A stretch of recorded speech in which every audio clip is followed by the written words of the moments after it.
Hey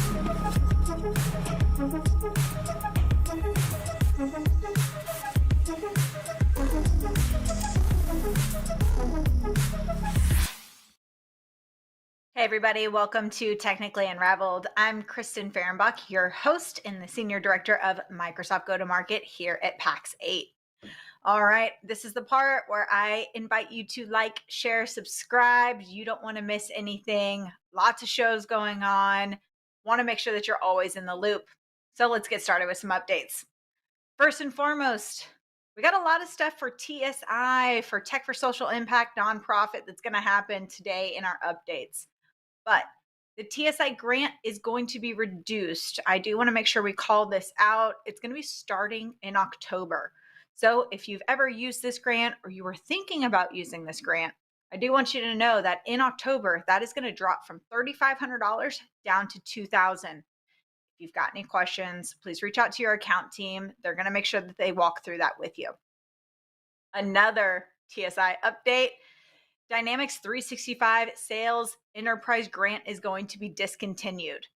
If you are one of our partners that is utilizing this $0 SKU, it is going to start to transition into a paid SKU. We are going to be reaching out to you individually, but if you're watching this and you want to get ahead of it, you can also reach out to your account team. So don't worry, we're going to make sure that you're covered, but we just learned about these updates and want to make sure we get them to you as quickly as possible.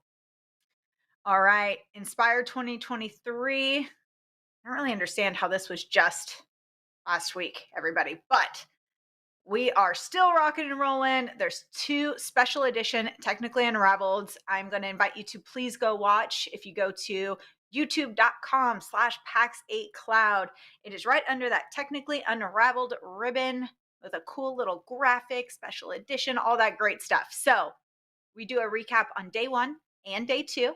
But there's also 2 blogs. So I want to make sure that you're going to that. And if you go to our landing page, it houses everything for Pax8 Inspire, where you've got both blogs, both videos, all in one centralized location.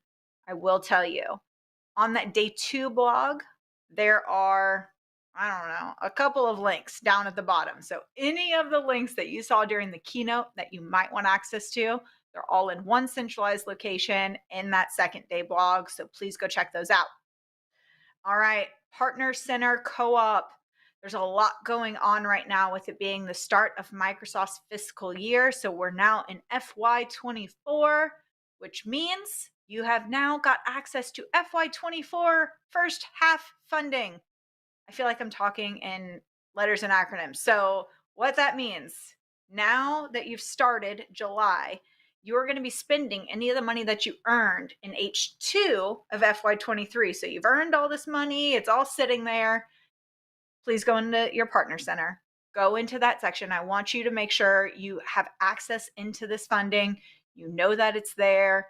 Let's not wait 6 months and then do like this mad dash to spend it. I want you to go in and say like, hey, I want to go get certifications. I want to spend this on training. Whatever that case is. So I want you to go in, and our account teams actually will help you with some of that co-op planning if you need assistance with it. But please make sure you go in. I never want to see money go unused, especially if you earned it. All right. I told you it was nonprofit heavy. So last one, Academy nonprofit courses. We've got 2 live courses that are pretty much brand new. Please check those out in Academy. Our team is pumping a ton of new content into Academy right now, but these 2 nonprofit ones are excellent. So if you didn't see on our Microsoft Monthly Update this past month, we actually did an entire section where Patham came on. He talked about all the changes that are happening, how to get involved. These courses really just build on to that. So check out the last Microsoft Monthly Update. Check out these 2 new courses. Reach out to our account teams. Patham's always on the line, ready to help out as well. But that is all for the updates today. I am super, super excited to bring on somebody new. Patrick, thanks for joining us today. How are you? Hey, Kristen, I'm doing fine. How about you? I am doing well. Thank you. First time on the show. So, can you tell us who you are? What do you do? You're not internal to Pax8. So, tell us a little bit about your company, too. Sure, thank you. So my name is Patrick. I'm CEO and founder of aixpedIT based in Cologne in Germany. We're an MSP for multi-cloud consulting, and we're hardly focusing on cybersecurity, which seems to be a hot topic. Just a little, especially with Microsoft Inspire just wrapping up. It's been year after year, they're saying security is the main pillar, security is the main pillar. So I was excited to get somebody on that's not internal to Pax8. Thank you so much for taking the time. I do want to ask you, we just got out of Inspire. Is there anything that really just stood out to you that you're like, hey, got to take note here. We've got to really focus in? So I think obviously ChatGPT acquisition, AI coming into play, and all the co-pilots that are going to be available to buy from Microsoft are obviously a hot topic. But I think for us MSPs, the main question is when you now can tell PowerPoint basically to write you some slides, how long does it take that you can tell the admin center to just migrate some mailboxes? So how can we MSPs evolve and get to the next layer of abstraction, um, which now is doing migrations, doing consulting, and doing all the technical stuff? But what's next for us? And for me, I think, of course, it's security. That's one big pillar here. But also, what about content creation? What about change and adoption? What about all the good stuff that's not connected to like click and check boxes? No, and I think that's such a great point because I mean, I know a couple people might have gotten a little scared of a $30 SKU. We had some partners, they were like, well, business premium's only 22. And if it's only 30, it's nope, you add 22 to 30. It's not an inexpensive thing right now. So, with all those changes coming, we're just really telling people first and foremost, you need to get secure before anything, security first. And I think that that's really where we're starting to make sure that that tide is coming up. And what you said really just resonates because what happens when they start migrating themselves, these email boxes. So I love to hear how you're thinking of the innovation as we continue to move forward. Is there anything else that you're like, hey, I got to jump on this bandwagon? I want to get ahead of the tide as far as we're going. I mean, you're saying we're looking to change. Is there anything else that's top of mind there? Yeah, I think so. We're talking basically Microsoft here, but customers are also using more and more other services. At least here in Germany, I think US is mostly ahead of us. So, um, how do you connect Google, AWS, Microsoft services in a security package? So, how do you get like a whole overview? How do you detect anomalies across all technologies that you might use? And yeah, that's something we are very, very eager to explore and where we are taking ground actually. It's not shocking to me that people use other vendors besides just Microsoft. So I like the holistic view. And you watched Inspire. Obviously, we watched Inspire. AI was definitely a topic of discussion. So, my goodness, they said AI how many times? But from your point of view, how many jobs are going to be replaced by AI in these upcoming years? What does that mean for us? So I think that's first and foremost a very philosophical question. Um, but coming from a technical standpoint, what we are calling AI here basically is some sort of machine learning. So you can tell ChatGPT to use everything it knows and write you a poem, but it will only know all the poems that are written. So basically, the more we use ChatGPT and the more ChatGPT will source on itself, the quality will degrade over time. So I think that content creation will get more and more value in the future. Excellent. Content creation. Hey, I can't agree more because as it's going to pull its own information, so now it's learning from itself. So I don't Mhm. know. Look, I found this commercial and it gave me chills. It's about a minute and a half long. I teed it up for us because I want to show. And I think it's the way that we're going. Willis, can we roll that quick commercial?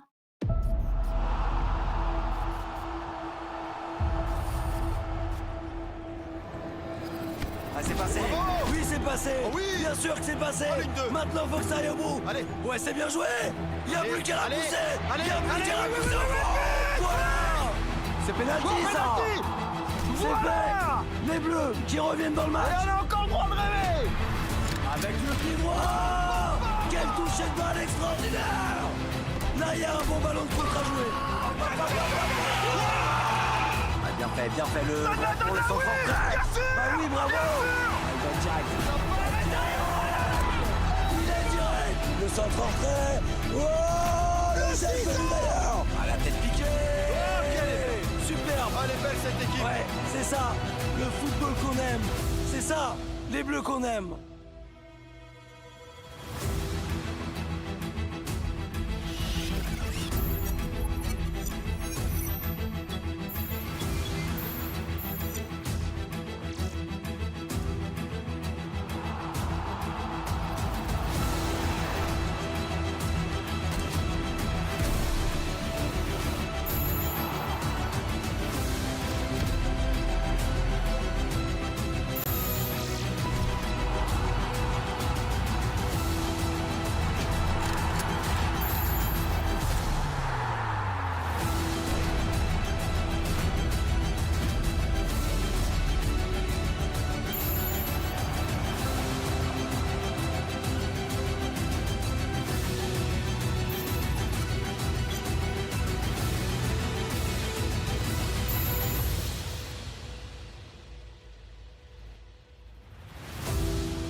I get chills every time.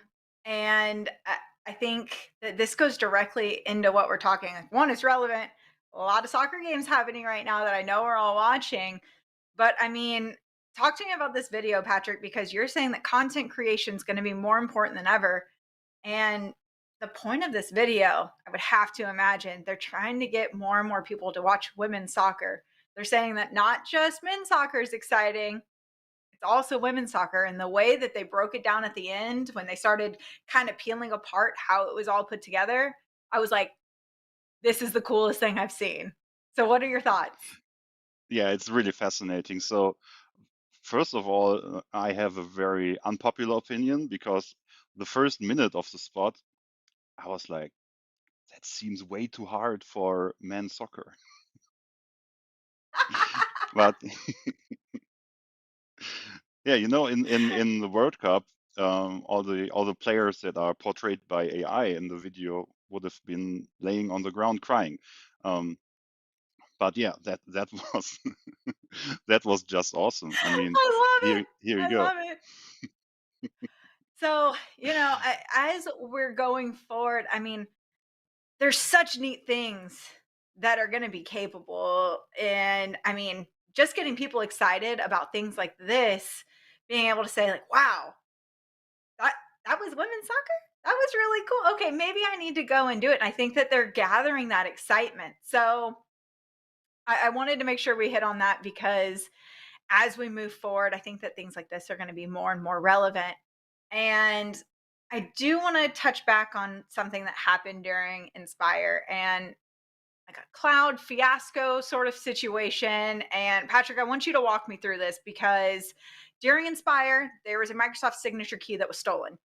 Can you tell me a little Yeah. bit about what happened and what that means for us? Yeah, first of all, also while Inspire was going on, the new Mission Impossible hit the movie theaters, and there's a theme here, because what happened was, you could say the master key for decrypting cloud services got stolen. That's very rudimentary, the short version. So using that key, you could authorize yourself access to services. And in Mission Impossible, Tom Cruise is hunting a key to unlock the source code of an AI. So there's some similarities happening here. But how do you cope with a master key stolen? I mean, there's only one way for me to detect something like that. And the first thing I learned was, well, you can't really blame Microsoft so hard that that's just something that's gonna happen, because attackers are using AI too, and things are getting harder and harder every day. So you can't really trust that everybody is taking care of you. You need to have some sort of security for yourself that you oversee as a customer or as an end user.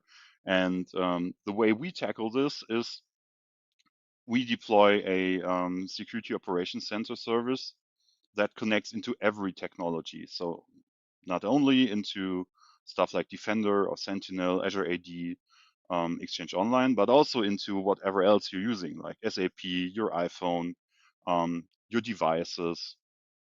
So every bit of technology is connected to a single point.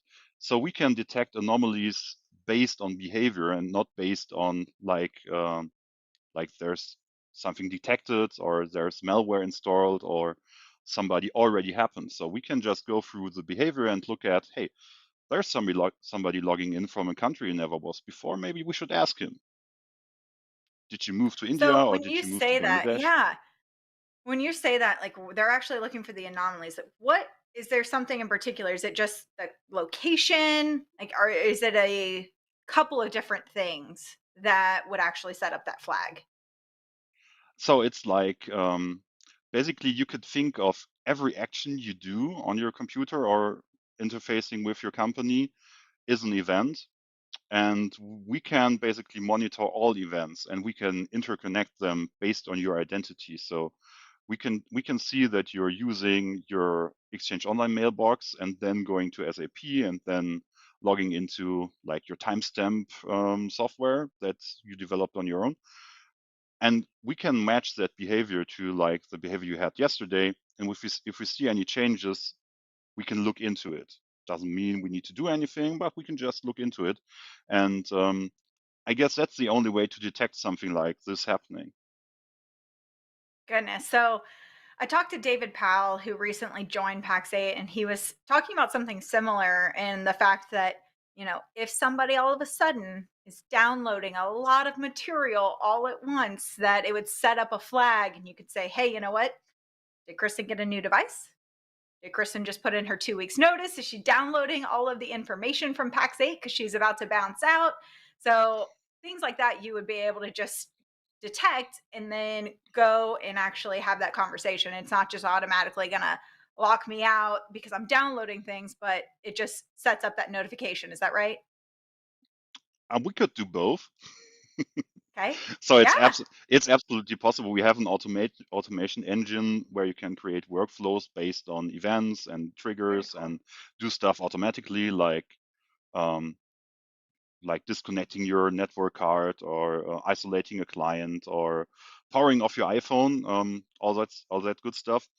But usually in the detection phase, we try to really have a personal interaction because yeah, that's not a very good user experience to have your iPhone shut off just because you logged in for the first time. No. And I mean, I think that there's a unique balance with security. And Hmm. when I think about security all up, right? There's some partners that are saying, hey, I'm just getting started in it. That's totally fine. You've got some really advanced partners in security. But I think that there's always the fine balance when you look at security holistically of it's got to be easy to use. And your quality of work from all your employees can't go down just because you're enabling all these security features. So, what does that balance look like, Patrick? Because you want people to be secure, but you still want their work to come out. So, how does one balance these two Absolutely. things? Yeah, that's really hard to do if you're just coming from a technical perspective here. So that's one way we can really raise the abstraction layer as an MSP to really not only think of all the stuff like a software developer would do, which basically is my background, but I try not to use it so much. So you can think of security versus usability. And there's a very old picture I used 20 years ago. I said, just imagine a French girl walking a Tyrannosaurus Rex, and the Tyrannosaurus is like 50 centimeters big, and it's scary, but it's just 50 centimeters.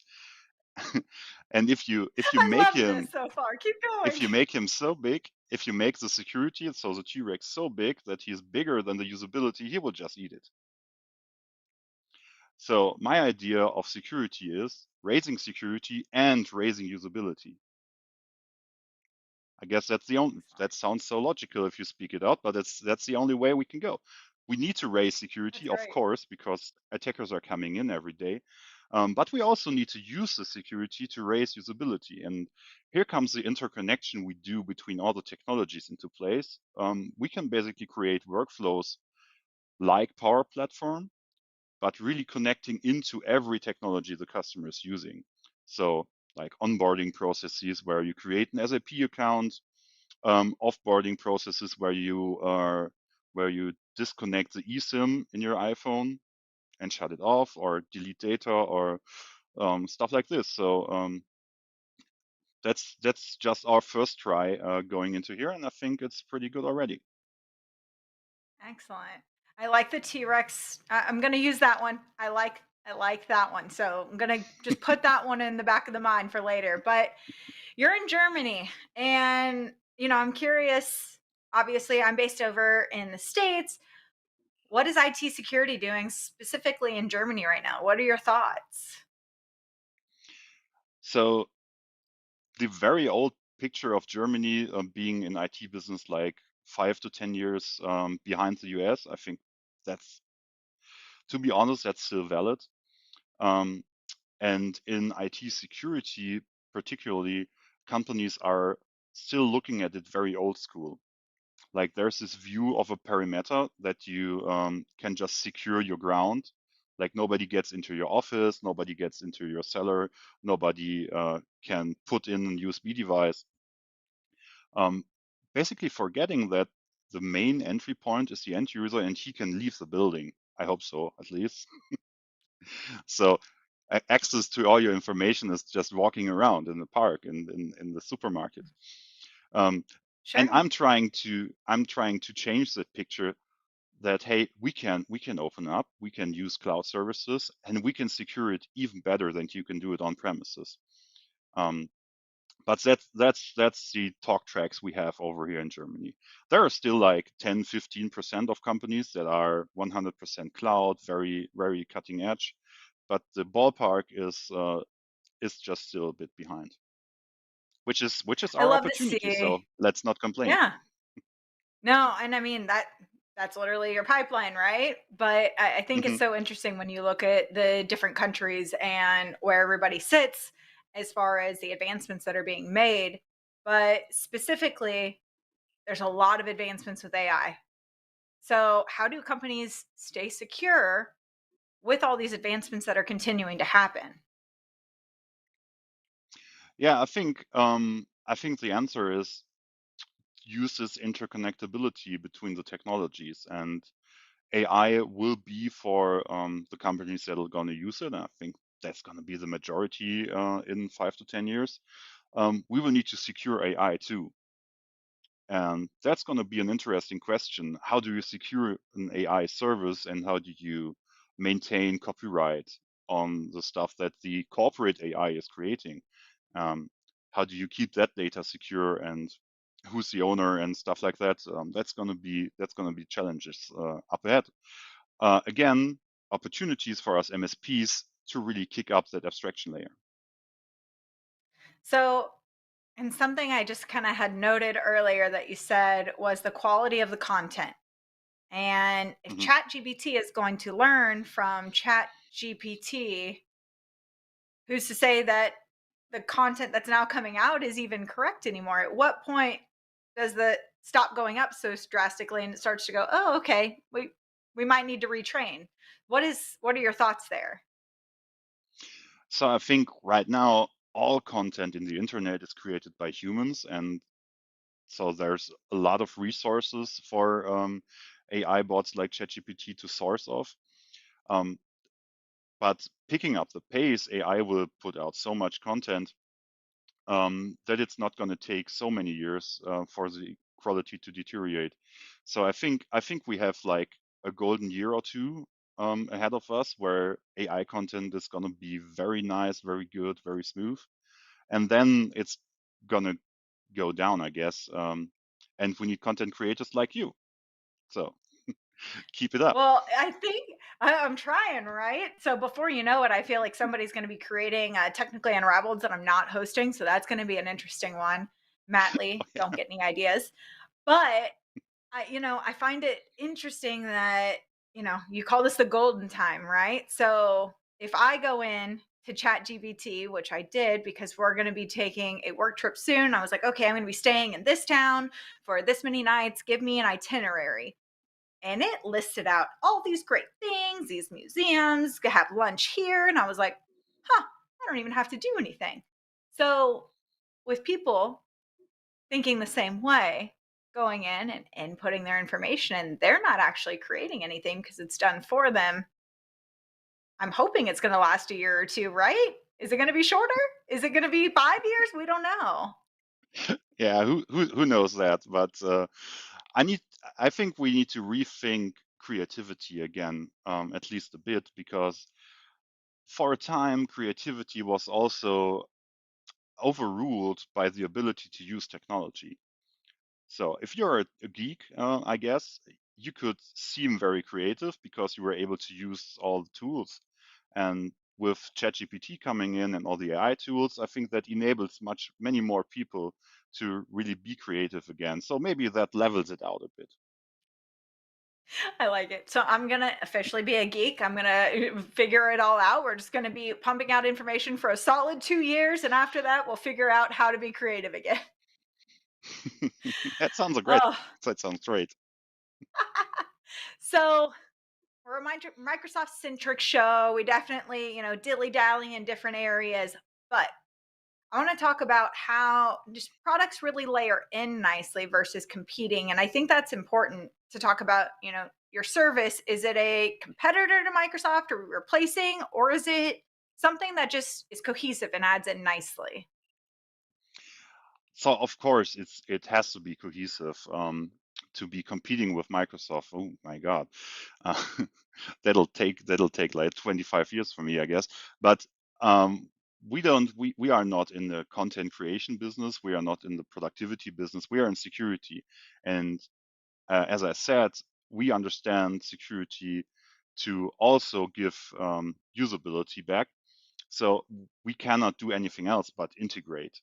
And that's what we do. We integrate into Defender, we integrate into Sentinel, we integrate basically into any security service that is already in place and do the interconnection to really have a anomaly detection across all the technologies the customer is using, which most of the time is Microsoft, of course, for all the productivity, but not only Microsoft. So basically, when you come into Germany, you have a huge amount of customers that are in automotive, in production areas, and so their key chain of growth, revenue generation isn't in IT, isn't digital, is in production.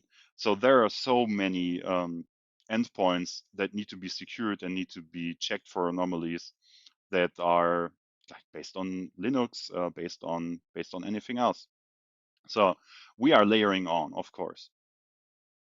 Awesome.